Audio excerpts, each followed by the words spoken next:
So you must be Billy. Yeah. Hey, Billy. How you doing? No, thanks for meeting me. I appreciate it. So tell me what happened when you met these people. It was right here, right? Yeah, I was right over here on the other side of the bushes here. I was sitting on the table, and they were out here just laying in the grass sleeping. And when they woke up, they came over and asked me if I knew where to find any blankets or anything, because they were cold and all their stuff got stolen. And at that time, I didn't know of any place that was open. So I thought, well, I got some sleeping bags at home in the shed that just sitting there. And so I went and got some food, some sandwiches and some chips and some drinks, and I brought it back to them. Why'd you do that? It's kindness in my heart. I just felt sorry for them. I don't have a lot myself, but what I do have, I don't mind giving it if I have it. Now why? That's not real normal in our culture, Billy. Right. Well, it's just the right thing to do. You know, it's not about me. I got a nice warm house to go home to, and they don't, so I didn't need it. I gave it to them. But it didn't stop there. So then you got this idea with the church that you work for. Yeah.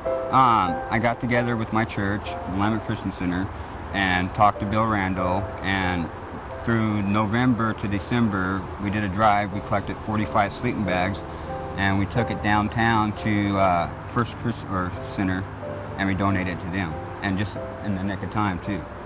45 sleeping bags? Yeah.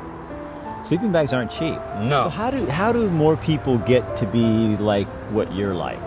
It seems like we all want to collect and gather more and more and more. And here you're a guy, and you say you're of simple means, so you don't have a ton of stuff in your life, and you just don't care? No, I don't care. I mean, if I have it and I'm not using it at the time, they could use it. Why not? Just give it to them. So where does that come from?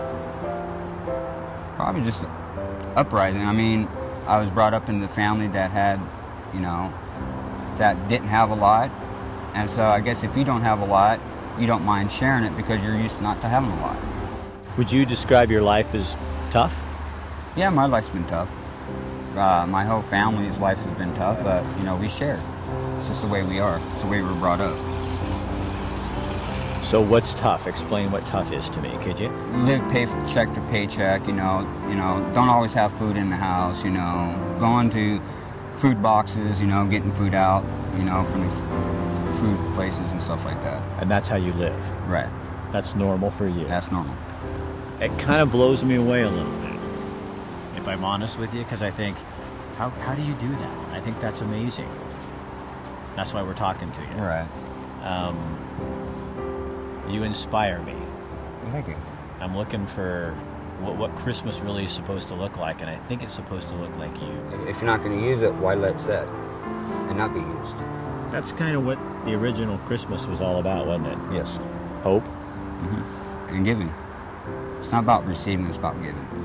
And you really believe that? Yes. And you live it? Mm-hmm. Sure do. I like you, Billy. I like you too. Yeah, I like your spirit.